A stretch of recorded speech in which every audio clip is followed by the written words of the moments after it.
వక్ఫ్ amendment act అనేది చట్టరూపం దాల్చిన తర్వాత దానికి గజెట్ నోటిఫికేషన్ ఇచ్చి అమలు జరుగుతున్న దశలో ముర్షిదాబాద్ అని వెస్ట్ బెంగాల్లో కొంత అల్లర్లు చెలరేగినాయి. అంటే మామూలు అల్లర్లు కాదు. అసలు యాక్చువల్లీ అక్కడ అయితే మైనారిటీగా ఉన్న హిందువుల మీద మెజారిటీగా ఉన్న ఇతర మతస్థులు అటాక్ చేస్తున్నారు అనే వార్తలు చాలా ఘోరాతి ఘోరంగా ప్రజ్వరిల్లుతున్నాయి. అసలు యాక్చువల్లీ చాలామంది అక్కడి మహిళలు అయితే వెస్ట్ బెంగాల్ రైట్స్లలో ఎవరైతే బాధపడుతున్నారో ఆ మహిళలు రకరకాలుగా వచ్చి వాళ్ళ బాధలని, వాళ్ళ సమస్యలని చెప్పుకుంటా ఉన్నారనమాట. దానికి సంబంధించి ఒక చిన్న అంశం మీ దృష్టికి తీసుకొని వస్తాను. ఫస్ట్ ఆఫ్ ఆల్ వెస్ట్ బెంగాల్లో జరుగుతున్నటువంటి ఈ రైట్స్ కనుక మనం గమనిస్తే ఇది ఒకసారి చూడండి అసలు ఏం జరుగుతుంది. Isha Khan Chaudhary is now joining me on the story. Very clearly, we can see what's happening in West Bengal. Questions are now being raised with regards to what's happening. The government says things are under control, but the center is now pointing fingers at the chief minister. Yes, I have actually just visited the area. I have not visited any disturbed areas because the police, I don't want to attract any attention of big gatherings. So I had just gone to my office there and gone to the police station. And I met the Director General Police of West Bengal also. And we had a discussion regarding the, situation is improving, I think, from the last 2 days. I feel was the situation began with a demonstration against the Waqf bill itself. చూసారా, ఇది ఒక రకంగా జరుగుతున్నటువంటి వ్యవహారం. Next వచ్చేసేస్తే ఏమైంది, అప్పుడే పోయింది ఇది యూట్యూబ్.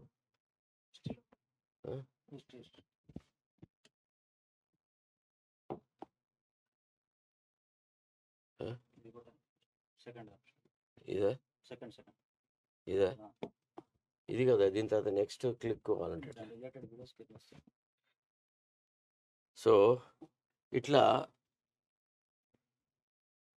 కనపడ్డ వాళ్ళ మీద ఇట్లా షూటింగ్లు చేస్తున్నారు. ఇప్పుడు ప్రజలకి Center is now pointing fingers at the chief minister. So ఈ రకంగా వైలెన్స్ అనేది జరుగుతుంది. I have actually just visited the area. I have not visited any disturbed areas because the police, I don't want to attract any. नमस्कार, बहुत स्वागत है आप सभी का। मैं हूं सुशांत सिन्हा। बंगाल से आ रही तस्वीरें हर रोज चिंता का विषय बनती है। 100 करोड़ से ज्यादा हिंदुओं के देश में हिंदू जो है वो अपना घर छोड़कर बंगाल में मुर्शिदाबाद से इधर उधर भाग रहे हैं डर के मारे। ఇంతకు ముందు ఏమో బంగ్లాదేశ్లో కూడా హిందువుల మీద ముస్లింలు అటాకులు చేయడము, ముస్లింల యొక్క ఆస్తులు ధ్వంసం చేయడము, వాళ్ళకి ప్రాణ నష్టం కలిగించడము, మహిళలను అనేక రకమైన హింసలకు గురి చేయడం జరిగింది. ఇవాళ భారతదేశం గడ్డ మీద ఒక చట్టం తీసుకొచ్చింది. ఆ చట్టం అసలు యాక్చువల్లీ అమలు అవుతుందా కాదా, దాని రాజ్యాంగబద్ధత అత్యున్నత న్యాయస్థానమైన సుప్రీంకోర్టులో ఈరోజు విచారణకు వస్తుంది. అంతకు ముందే కొంతమంది సోకాల్డ్ సెక్యులరిస్ట్ అని చెప్పుకునేవాళ్ళు, ఏవైతే మేము ప్రజాస్వామ్యాన్ని కాపాడుతాము, మేము మతతత్వవాదులకు విరుద్ధమని చెప్పుకున్నారో వాళ్ళేమో మౌనంగా ఉన్నారు. వీళ్ళేమో ఒక వర్గమేమో పెట్టరేగిపోయి ఇళ్లలోకి చొచ్చి వాళ్ళ ఇళ్లలోకి పోయి వాళ్ళను చంపి వాళ్ళను ఆస్తులు ధ్వంసం చేసి రకరకాల పీడనకు గురి చేస్తున్నారు. ఇది మన దేశంలో జరుగుతుంది. చూడండి ఒకసారి. जब 1990 के दशक में 70 करोड़ हिंदुओं की आबादी थी, तब भी कश्मीरी पंडितों के साथ ऐसा ही हुआ। तब भी काटे गए, मारे गए, लतियाए गए, भगाए गए। आज 100 करोड़ से ज्यादा हिंदुओं की आबादी है, लेकिन फिर भी यही इस देश में हो रहा है। ये क्यों हो रहा है, आज इस पर बात करें। क्या हिंदू का एकजुट ना होना, जातियों में बटे होना, ये वजह है? आपकी राय क्या है, जरूर कमेंट कीजिएगा। लेकिन फिलहाल बंगाल पर बड़ी खबर जिसकी चर्चा हर तरफ है कि क्या बंगाल में जो हो रहा है वो एक साजिश के तहत हो रहा है? क्या बंगाल के अंदर बांग्लादेशी అంటే ఒక రకంగా కేంద్ర ప్రభుత్వాన్ని అస్థిరపరచాలని, మోడీ యొక్క పరిపాలన బలహీనంగా ఉంది అని చూపెట్టడానికని జరుగుతుందా, లేకపోతే మేము ఏదైతే మాట ఇచ్చినామో, అంటే ఒకవేళ వక్ఫ్ అమెండ్మెంట్ యాక్ట్ కనుక పార్లమెంట్ ఆమోదం పొంది అది చట్టం అయితే దేశం లోపల రక్తపు నదులు వస్తాయి, నదులు ప్రవహిస్తాయి అనేటువంటి మాటలు మాట్లాడినారు కొంతమంది నాయకులు. మరి అది నిజం చేయడానికని చేస్తున్నారా? అసలు ఏ కార్యక్రమంలో చేస్తున్నారు? ఇవాళ దేశ ప్రజలందరూ బెంగాల్ వైపు చూస్తున్నారు. అరే ఇదేంది, ఇంత ఘోరమేంది, ఇంత అన్యాయం ఏంది? తర్వాత ప్రతిసారి మమతా బెనర్జీ అట్టర్ ఫ్లాప్ అవుతూ వస్తుంది. దసరా ఉత్సవాలలో వయలెన్స్ అవుతుంది, దీపావళి అమ్మవారి ఉత్సవాలలో వయలెన్స్ అవుతుంది. అసలు హిందువులకు సంబంధించిన ఏ పండుగలకు కూడా అక్కడ లా అండ్ ఆర్డర్ లేని రోజే లేదు. ఇంకా ఎంత కాలము ఈ అపీజ్మెంట్ వ్యవహారాలు చేస్తుంది? తర్వాత బంగ్లాదేశ్ నుంచి వచ్చేటువంటి వాళ్ళందరికీ మా బెంగాల్లోని 13 పరగణాల జిల్లా నుంచి మొత్తం ఆధార్ కార్డులు తయారు చేయడము, వాళ్ళకి ఈ దేశంలోనే స్థిర నివాసం ఏర్పరచుకోవడానికి అవకాశాలు కల్పించడం జరుగుతుంది. ఇవాళ అత్యధికంగా బంగ్లాదేశీయులు వచ్చి మన దేశంలో ఉన్నటువంటి రాష్ట్రం ఏదయ్యా అంటే అది వెస్ట్ బెంగాల్. కొంతకాలం తర్వాత వెస్ట్ బెంగాల్ అసలు భారతదేశ ప్రభుత్వం యొక్క ఆధీనం నుంచే తప్పిపోతుందా అనేటువంటి ఒక అనుమానాలు రేకెత్తించబడుతున్నాయి అన్నమాట. ఇది ఏం జరుగుతుంది అసలు యాక్చువల్లీ? ఇదంతా ఉత్తదే. అసలు ఇప్పుడు ఇన్నేళ్ల నుంచి వాళ్ళ కుటుంబమే కదా. ఇప్పుడు దాదాపుగా 20-25 సంవత్సరాల నుంచి మమతా బెనర్జీ పరిపాలనే అక్కడుంది. అంటే నిష్క్రియాతత్వము, ఈ రీజనల్ పార్టీస్‌లో కొన్ని ఎట్ట తయారైనంటే కుటుంబ పార్టీలనమాట. వాళ్ళు, వాళ్ళ బంధువులు వాళ్ళే నాశనం అవుతున్నారు. సో, దేశ ప్రజలు ఎందుకో కానీ కేంద్రంలో ఒక సుస్థిరమైన ప్రభుత్వము, అవసరమైతే నిరంకుశ ప్రభుత్వాన్నైనా ఇష్టపడుతున్నారు తప్ప ఈ బలహీనమైన ప్రభుత్వాలను ఇష్టపడడం లేదు. ఈ బలహీనమైన ప్రభుత్వాల వల్ల మెజారిటీ ప్రజలకు అన్యాయం జరుగుతుంది. వాళ్ళ ఆస్తులకు రక్షణ లేకుండా పోతుంది, మహిళలకు రక్షణ లేకుండా పోతుంది, పిల్లలకు రక్షణ లేకుండా పోతుంది. భారతదేశం అంతా ఇంత సుస్థిరంగా ఉండి విద్య, ఉపాధి అవకాశాలు ఇన్ని రకాలుగా సాగుతుంటే వెస్ట్ బెంగాల్లో ఈనాడు ఏముందండి? వాళ్ళ చదువులు పోయినాయి, ఆన్ని పోయినాయి, ఉపాధి అవకాశాలని బిచ్చమెత్తుకునే స్థాయికి దేశ ప్రజలు వచ్చారు. పోనీ మరి బెంగాల్ ఏమైనా అభివృద్ధిలోకి వచ్చిందా మమతా దీది నాయకత్వం అంటే? ఏమీ లేదు. కేవలము ఒక వర్గాన్ని సంతృప్తిపరచడానికే రాజకీయాలు చేస్తూ ఏదో రకంగా పబ్బం గడుపుకుంటూ అధికారంలో ఉండడానికని ప్రయత్నం చేస్తుంది. దీనికి అంత కారణం ఏంటంటే కాంగ్రెస్ నిర్వీర్యం అయిపోవడం. కాంగ్రెస్ సంస్థ బలహీనం అయి ఎట్లా తయారైందంటే ఒక ముగ్గురు చుట్టే తిరుగుతుంది. ఇప్పుడు భారతదేశంలో 135-140 సంవత్సరాల చరిత్ర గల పార్టీ అనేది ఒక ముగ్గురి సంరక్షణకు ఏర్పడ్డ ఒక కవచంలాగా తయారైంది. ఎవరు ఆ ముగ్గురు? రాహుల్ గాంధీ, ప్రియాంక గాంధీ, సోనియా గాంధీ. అంతే. దేశం లేదు, ప్రజలు లేరు, ఏది లేదు, ఎక్కడా ఏది లేదు. అసలు శక్తిగా ఖచ్చితంగా ఈ రకంగా ఉంటుంది, ఇట్లా జరగడానికి వీల్లేదు అనే ప్రభుత్వమే లేదు. ఇప్పుడు వాళ్ళన్నట్టే జరుగుతుంది కదా. ఏ మతతత్వవాదులు ఏదైతే కావాలనుకుంటున్నారో వాళ్ళ కలలు నెరవేర్చేలాగా ఈ చవటలు వాళ్ళ పరిపాలన సాగిస్తున్నారు కదా, ఇవాళ నియంత్రిస్తున్నారు కదా. ఇది ఎట్లా? ఈ విషయం మీద కొంత చర్చ జరగాలి దేశవ్యాప్తంగా. సెక్యులర్ ఫోర్సెస్ అందరూ ఆలోచించాలి. ఇంతేనా అంటే కలిసి మెలిసి హిందువులు ముస్లింలు ఉండలేరా? అంటే హిందువుల యొక్క మతతత్వ విషయాల మీద, అంశాల మీద ఇప్పటి వరకు ఎన్ని చట్టాలు వచ్చినాయి? హిందూ కోడ్ని అమెండ్ చేయలేదా? మన దేవాదాయ శాఖ దానికి సంబంధించిన చట్టాలను, హిందూ రిలీజియస్ యాక్ట్స్ని అమెండ్ చేయలేదా? సక్సెషన్ యాక్ట్ని అమెండ్ చేయలేదా? ఏది అమెండ్ కాకుండా ఉన్నది హిందువులకు సంబంధించి? 70% ఉన్నటువంటి హిందువుల యొక్క ఏ చట్టం అమలులో సవరణలు చేయలేదు. వక్ఫ్ చట్టంలో చేసిన సవరణల వల్ల ఇప్పుడు ఇమీడియట్గా జరిగిన నష్టం ఏంది? ఇవన్నీ ఒట్టిగా అపోహలే, ఇది గట్లయితేమో గది గిట్లయితేమో అని. బట్ వాస్తవం ఏమంటే ఈ వక్ఫ్ భూములు అన్నీ అన్యాక్రాంతం అయిపోయినాయి. దాదాపు 70% కొంతమంది థిన్ మైనారిటీ, ఒక 100 మంది, ఒక 50 మంది కుటుంబాలు వాళ్ళ చేతుల్లోనే ఈ వక్ఫ్ ఆస్తులన్నీ ఉన్నాయి. ఇవాళ పేద ముస్లింలకు ఉపయోగపడేలాగా వక్ఫ్ ఆస్తులు ఎక్కడా లేవు. ఎక్కడన్నా కొంతమంది లీడర్లు ఉంటే వాళ్ళు మాత్రమే వక్ఫ్ ఆస్తులను చెరబట్టినారు. అంతే తప్ప ఏదైతే ఏ మూల ఉద్దేశాలతో వక్ఫ్ను సృష్టిస్తున్నామో ఆ ఉద్దేశాలు పూర్తిగా నాశనమైనవి. మాల్స్ కట్టినారు, రకరకాల కమర్షియల్ బిల్డింగ్స్ కట్టినారు. పేద ముస్లింల యొక్క ఆర్థిక స్థితిగతులను బాగుపరచడానికి ఏ రకం కూడా ఈ వక్ఫ్ ఆస్తులు ఉపయోగపడట్లేదు. ఇది నిర్వివాదాంశం. నేనే ఎన్నో కేసులు చేసినాను. ఇప్పుడు ఏ బ్యాటరీ లైన్స్ కేసని, నాంపల్లి కేసు, దర్గా కేసని, ఇంకా ఇట్లాంటివి దాదాపుగా నేను 25 సంవత్సరాలు సియాసత్తో ముడిపడి ఉన్నప్పుడు 70% ఈ ముస్లిం వక్ఫ్ ఆస్తుల వ్యవహారాలనే డీల్ చేసిన. ప్రతి చోట వాళ్ళు ఇచ్చే కిరాయి రూ. 10, రూ. 20, రూ. 30, రూ. 50, కొన్ని చోట్ల రూ. 1000, 1500.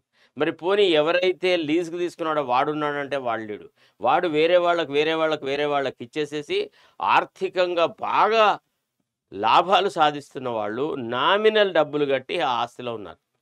మేము పోయి ఎన్నిసార్లు వాళ్ళను ఎవిక్షన్ కానీ సూట్స్ వేస్తే అసలు ఆ కేసులు ముందుకే కదలవే. ఆ వక్ఫ్ ట్రిబ్యునల్లో ఉండేటువంటి ఆ జడ్జు అతను ఒక రకమైన వ్యవహారాలు నడిపేవాడు. వక్ఫ్ బోర్డు అయితే ఎప్పుడు హైజాకే అయిపోయింది. వక్ఫ్ బోర్డులోకి మనం పోయేది లేదు, సచ్చేది లేదు. ఎన్ని ఆస్తులండి. కెప్టెన్ రజా అని ఒకతను ఉంటాడు, అతని ఆస్తులకు సంబంధించిన వ్యవహారాలు నేను డీల్ చేస్తే ఆ భూములని ఎవరు దున్నుతా ఉన్నారు? ఎవరి నేతృత్వంలో జరుగుతున్నది? ఇవన్నీ చాలా చాలా ఘోరాతి ఘోరమైన వ్యవహారాలు ఉన్నాయి. అసలు స్వతంత్ర భారతదేశంలో కూడా ఈ వక్ఫ్ ఆస్తుల మీద ఒక నియంత్రణ, ఒక పద్ధతి ప్రకారంగా జరగకపోవడం వల్ల వక్ఫ్ ఆస్తులు దుర్వినియోగం అవుతున్నదనే మాట వాస్తవం. మీరు చూశారు ఆరిఫ్ మొహమ్మద్ ఖాన్ దారుస్సలాం గురించి ఎట్లా చెప్పినాడు. నిజమే, అంతే కదా. ఏం జరుగుతుంది చెప్పండి? దారుస్సలాంలో జరిగేటువంటి కార్యక్రమాల వల్ల ఏ పేద ముస్లింలకు లాభం జరుగుతుంది? ఎంతమంది పేదలకు ఉచిత విద్య ఇవ్వబడుతుంది? కోట్లు వాళ్ళే సంపాదించుకున్నారు కదా. ఇంజనీరింగ్ కాలేజీలు పెట్టి, మెడికల్ కాలేజీలు పెట్టి, హాస్పిటల్ పెట్టి, అది పెట్టి ఇది పెట్టి అంత గొప్పలు చెప్పుకునే తప్ప ఇతరత్రంగా ఏముందండి? సపోజ్ ఇన్ని ముస్లిం ఆస్తులు ఉన్నాయి కదా, మరి వేరే ప్రాంతాల్లో ఎందుకు హాస్పిటల్ కట్టలేదు? వేరే ప్రాంతాలలో ఎందుకు కాలేజీలు కట్టలేదు? ఎందుకు వేరే ప్రాంతాలలో ముస్లిమ్స్ ఉన్న చోట వాళ్లకు విద్యా ఉపాధి అవకాశాలు పెంచబడలేదు? ఇదంతా కొన్ని కుటుంబాల గుప్పిట్లోనే ఉన్నాయి అనేది వాస్తవం. సో దాన్ని దృష్టిలో పెట్టుకొని రకరకాల వ్యవహారాలు జరుగుతున్నాయి అన్నమాట. ఇక చూడండి మీకు ఎంత దారుణం. की वजह से ये हो रहा है। क्या बांग्लादेश के अंदर बांग्लादेशियों को घुसाकर वहां पर ये हंगामा किया जा रहा है, हिंदुओं को टारगेट किया जा रहा है? आज इस पर भी बात करूं क्योंकि बहुत इंपॉर्टेंट विषय है भाई। देश भर में वक्फ कानून जो है वो आया है, सबसे ज्यादा हंगामा बॉर्डर से लगे हुए बांग्लादेश और बॉर्डर से लगे हुए बंगाल, और बंगाल का भी वो इलाका मुर्शिदाबाद जो बांग्लादेश के बॉर्डर से लगा हुआ है, वहीं पर क्यों हो रहा है? ये क्या इत्तेफाक हो सकता है? और आप देखिए, ఇప్పుడు ఒక ప్రశ్న కరెక్ట్. అసలు యాక్చువల్లీ వక్ఫ్ అమెండ్మెంట్ యాక్ట్ భారతదేశంలో అంతటా అమలు జరగాల్సినప్పుడు బంగ్లాదేశ్ బార్డర్లో ఉన్న ముషిరాబాద్లో ఎందుకు జరుగుతున్నది? అంటే బంగ్లాదేశీయులే మన దేశంలోకి వస్తున్నారా? విచ్చలవిడిగా వచ్చి హిందువుల మీద, తర్వాత ఇతరుల మీద అటాక్ చేసిపోతున్నారా? అక్కడ వాళ్ళ ఆస్తులు ధ్వంసం చేసినారు. ఒక్కనాడు మోడీ మాట్లాడిన సందర్భమే లేదు. మొన్న ఇటీవల యుఎస్లో యూనస్ని కలిసినప్పుడు, మొహమ్మద్ యూనస్ని కలిసినప్పుడు అక్కడనే చెప్పినాడు, ప్రొటెక్ట్ చేసినట్టే, అది లేదు. ఇవాళ మత గురువులందరికీ హిందువులు మొరలు పెట్టుకున్నారు. ఆది శంకరాచార్య కూడా ఈ విషయం మీద ఏం మాట్లాడినాడో ఒకసారి వినండి. लॉ एंड ऑर्डर की दृष्टि में दंगाई और निर्दोष होता है, तो अगर दंगाई चिन्हित करके पकड़ लिए जाए और लटका दिया जाए, माने कड़ा दंड दिया जाए, रूह कांप जाएगी। लेकिन सरकारें ये नहीं करती। देखिए, वक्फ जो है वो राजनीति की ही देन है। किसी समय राजनीतिज्ञों ने ही उसको मान्यता दे दी। विशेष करके जब भारत पाकिस्तान में अदला बदली हो रही थी, तो जो मुस्लिम यहाँ से जा रहे थे वो चालाकी कर रहे थे। क्या चालाकी कर रहे थे कि हम चले जाएं और हमारी जमीन हमारी ही रह जाए, तो हम वक्फ कर दे रहे हैं। तो बताइए, तो आप जा रहे हैं तो वहां जाके हिंदुओं की प्रॉपर्टी पे आप काबिज होंगे, तो आप यहाँ अपनी छोड़ के हिंदुओं के लिए जाइए। तो ये हिंदुओं के लिए छोड़ी जो जगह थी उनको वो वक्फ कर गए, और वक्फ कर करके उस पर बोर्ड के पानी मुसलमान ही काबिज हो गए। तो ये उनको फिर मान्यता भी दे दी गई, बोर्ड को मान्यता दे दी गई, सरकार ने उनके लिए एक नियम बना दिया, संरक्षण दे दिया। तो ये राजनीतिक संरक्षण के कारण वक्फ बोर्ड के बाद इतनी संपत्ति आ गई, जबकि उस पर अधिकांश पर हिंदुओं का दावा था, क्योंकि जो पाकिस्तान की ओर से हिंदू आए थे उनको उस जगह को आवंटित किया जाना चाहिए था। अब हो गया। अब वक्फ का मतलब है देवोत्तर, भगवान को, खुदा को समर्पित। खुदा तो सीधे आके जमीन ఇవాళ అన్ని రకాలైనటువంటి వ్యక్తులు ఈ అంశం మీద మాట్లాడుతూ ఉన్నారు. ఇవాళ అసలు బెంగాల్లో జరిగేటువంటి అల్లర్లను ఎట్లా కంట్రోల్ చేయాలి, border security force, Indo Tibetan border ఫోర్సెస్ని, ఇతర పారామిలిటరీ ఫోర్సెస్ని అన్నిటిని తీసుకెళ్ళి బెంగాల్లో పెట్టి బెంగాల్లో లా అండ్ ఆర్డర్ను కంట్రోల్ చేస్తున్నారు. ఓ పక్క కేంద్ర ప్రభుత్వం ఏ రకంగా ప్రయత్నాలు చేస్తుంటే మా రాష్ట్ర యొక్క హక్కుల మీద కేంద్రం దాడి చేస్తుంది అని చేతగాని బెంగాలీ చీఫ్ మినిస్టర్ మమతా దీది అరుస్తూ ఉంది. నిజానికి ఇదే పరిస్థితులు వేరే రాష్ట్రంలో జరిగి ఉంటే, భారతీయ జనతా పార్టీ నేతృత్వంలో ఉన్న రాష్ట్రంలో జరిగి ఉంటే ఇదే రాహుల్ గాంధీ ఏమడిగి ఉండేవాడు?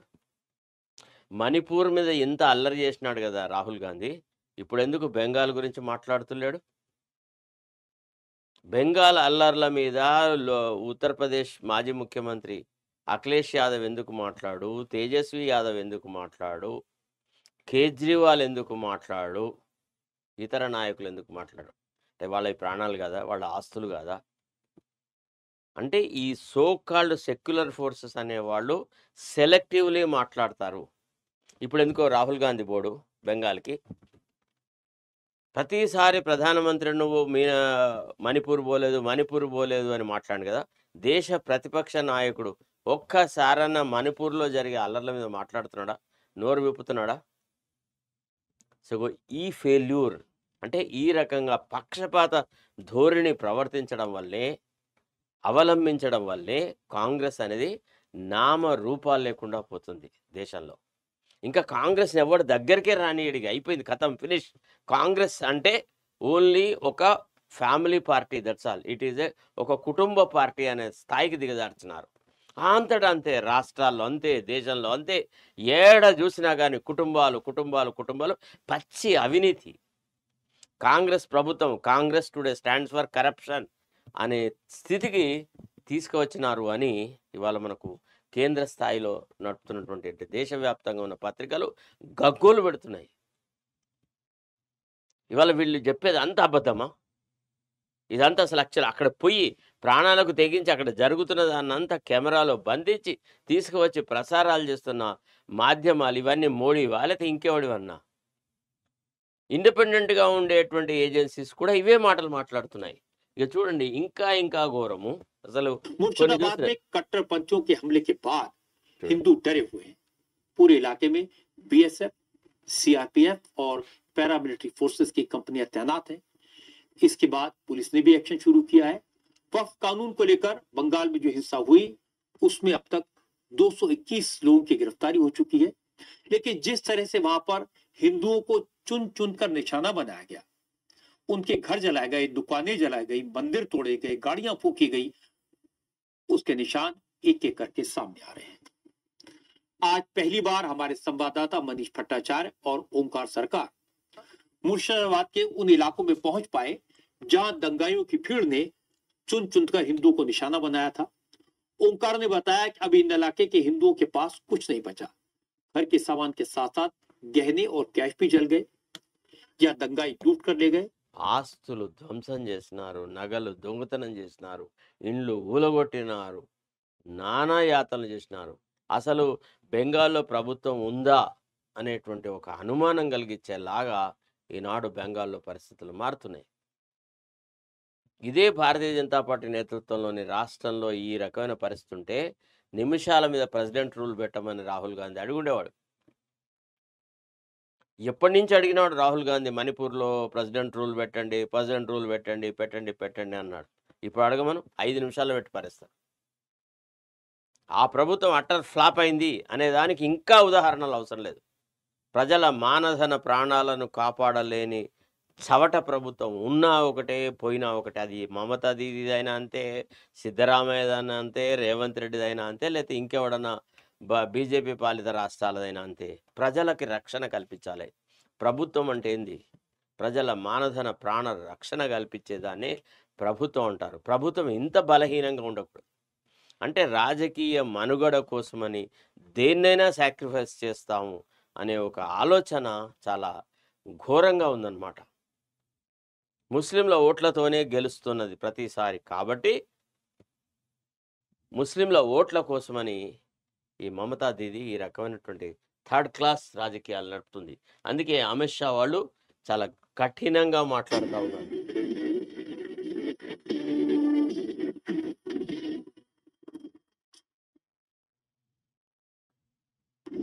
क्या अगले 24 घंटे में बंगाल में कुछ बड़ा होने वाला है? बंगाल में राष्ट्रपति शासन से तोड़ी जाएगी दंगाइयों की कमर। क्या एनएसजी संभालेगी मोर्चा? ममता पर आ गई आफत।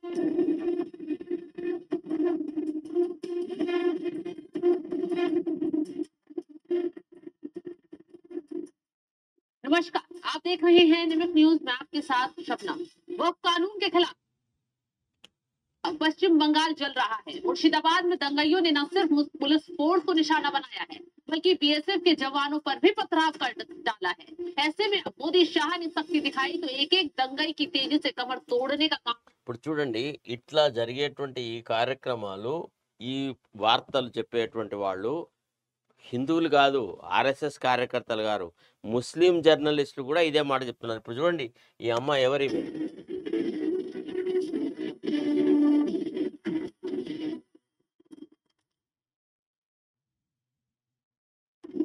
क्या अगले 24 घंटे में बंगाल में कुछ बड़ा होने वाला है?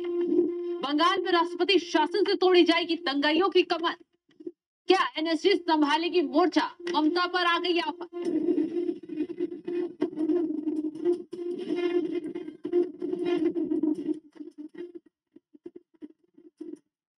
नमस्कार, आप देख रहे हैं निमित न्यूज में आपके साथ शबनम। वक्फ कानून के खिलाफ पश्चिम बंगाल जल रहा है। ఆమె ఎవరు? శబ్నం ఆమె పేరు. అంటే వార్తలను ప్రసారం చేసేటప్పుడు నిజాయితీగా ఉండాలా, వాస్తవాలను చెప్పాలా. మనం ఏ పార్టీకి సభ్యులం కాదు, ఎవరితో మనకు సంబంధం లేదు. ఈ కెమెరా ముందు నిలబడ్డప్పుడు వాస్తవం ఏందో చెప్పాలా. ఇట్లా ఘోరకలి జరుగుతుంటే కేవలము ప్రతిపక్షాలు ఏదో విమర్శ చేస్తానే ఉద్దేశంతో కేంద్రం ఉండాల్సిన అవసరం లేదు. పీకి విసిరిపారేయాలి. వెస్ట్ బెంగాల్ ప్రభుత్వం అసలు పనికిరాని ప్రభుత్వం అనేది చాలా ఖరాఖండితంగా తెలిపింది. దరిద్రం పెరిగింది. అసలు వెస్ట్ బెంగాల్ అన్నిట్లలో వెనుకబడి ఉంది. నిరక్షరాస్యతలో వెనుకబడి ఉంది. మొత్తం నిరక్షరాస్యతే. పావర్టీ అయితే నలవి కాదు. ఉపాధి అవకాశాలు అయితే లేనేలేదు. వెస్ట్ బెంగాల్ వాళ్ళు ఇతరత్ర ప్రాంతాలకు పోతారు. ఇవాళ మీరు ఏ కోణంలో చూసినా బెంగాలీలు ఉన్నారు. బెంగాలీ టైలర్లు వచ్చినారు, బెంగాలీ సుతార్లు వచ్చినారు, సెంట్రింగ్ మేస్త్రీలు వచ్చినారు. హైదరాబాద్లో అయితే 70% వాళ్ళే తయారైపోయినారు. బీహారీలు, బెంగాలీలు. అంటే ఆ రాష్ట్రం ఎందుకు వల్లకాడి చేసి పారేసినారు. కమ్యూనిస్టులు ఉన్నప్పుడు అటనే నాశనం చేసినారు. ఈ మమతా దీది నేతృత్వంలోని ప్రభుత్వం కూడా అటనే నాశనం చేసింది అనమాట. సో ఇది ఈ పరిస్థితులు ఇట్లా ఉంటే, ఇక యోగి ఆదిత్యనాథ్ నిన్న ఒక సభలో మాట్లాడుతూ చాలా గొప్ప విషయాలు చెప్పినాడు. उत्तर प्रदेश मुख्यमंत्री 2017 के पहले के उत्तर प्रदेश को हर दूसरे तीसरे दिन दंगा होता था। बहनों और भाइयों, इन दंगाइयों का उपचार ही दंगा। అతను ఏం చెప్పినాడు? మేము రాకముందు, బీజేపీ పాలిత రాష్ట్రంగా ఉత్తరప్రదేశ్ మారకముందు, బీజేపీ ప్రభుత్వం ఏర్పడకముందు ఎవ్రీ 3-4 రోజులలో అలీగర్ ఆ ఏరియాలలో కూడా మొత్తం కంప్లీట్గా ఈ రకమైనటువంటి అత్యాచారాలే జరిగేవి కదా. మరి అది ఇప్పుడు జరగట్లేదు అనేటువంటి మాట మాట్లాడుతూ ఉన్నాడు. ఎందుకు? ఎవరైతే ఈ రకమైనటువంటి కార్యక్రమాలు చేస్తారో వాళ్ళ మీద అంకుశం పెట్టి వాళ్లను నిర్దాక్షిణ్యంగా అణచకపోతే ఈ పరిస్థితులు మారవు. ఇది కేవలము కొంతమంది ఓట్లు సాధించడానికి ఆడుతున్నటువంటి రాజకీయ క్రీడలో భాగంగానే ఒకళ్ళకి ఎక్కువ ఆపర్చునిటీస్, ఒకళ్ళకి తక్కువ ఆపర్చునిటీస్. ఓట్లు కావాలి, కేసులు కోర్టులో వాళ్ళు ఎన్నికల్లో గెలవాలి. ఇదే పద్ధతి. ఈ దుర్మార్గమైనటువంటి పాలన అంత ఉండాలా అనేటువంటి మాట ఇతను చెప్తా ఉన్నాడు. बिना डंडे के मानेंगे नहीं। आप देख रहे होंगे बंगाल चल रहा, वहां की मुख्यमंत्री चुप है, दंगाइयों को शांति दूत कहती है। అసలు విషయం ఏంటంటే మమతా దీదీలో ఆ సత్తువ తగ్గింది. ఆమెలో అంటే యవ్వనంలో ఉన్నటువంటి ఆ పట్టుదల, ఆ కృషి అంతా తగ్గింది. ఆరోగ్యం గూడా బాగుండట్లేదు. చాలా ఆలోచనలో పడ్డది. అధికారం కోల్పోతానేమోనన్న భయము, ఆ తొందరపాటు నిర్ణయాలు, రకరకాల వ్యవహారాలు. మళ్ళా బంగాల్ లోపల నేను వక్ఫ్ యాక్ట్‌ని అమెండ్మెంట్ యాక్ట్‌ని నేను అమలు అనే డిక్లరేషన్ చేయడము. తెలంగాణలో గూడా అట్లాంటి పరిస్థితే తీసుకువచ్చే ఆలోచనలో రేవంత్ రెడ్డి ఉన్నట్టుగా గూడా మనకు కొన్ని మాటలు వినొస్తా ఉన్నాయి. ఇది తప్పు. భారతదేశ పార్లమెంట్ చేసిన చట్టం భారతదేశంలోని అన్ని భూభాగాలకు వర్తింపజేయబడుతుంది. దాన్ని అమలు చేయడము, అమలు చేయకపోవడం అనేది రాష్ట్ర ప్రభుత్వాల మీద ఉండదు. ఖచ్చితంగా రాజ్యాంగబద్ధంగా అమలు చేయాల్సిందే. చేయకుంటే కోర్టులున్నాయి. కోర్టు దగ్గరికి వెళ్తారు ఎఫెక్టెడ్ పార్టీస్. అది అమలు అయ్యేలాగా కోర్టు కృషి చేస్తాయి. సో ఈ రకంగా దేశ రాజకీయాల్లో ఒక యుద్ధ వాతావరణం అనేది సృష్టిస్తూ ఉన్నారు కొన్ని రకాలైనటువంటి రాజకీయ శక్తులు. వీళ్ళ పట్ల అప్రమత్తంగా ఉండాలా అని దేశ ప్రజలకి ఈనాడు చాలా వరకు మీడియా అంటే సమాచార సంస్థలు తెలుపుతున్నాయి అనమాట. సో ఇది ఇక్కడికి సంబంధించిన వ్యవహారం.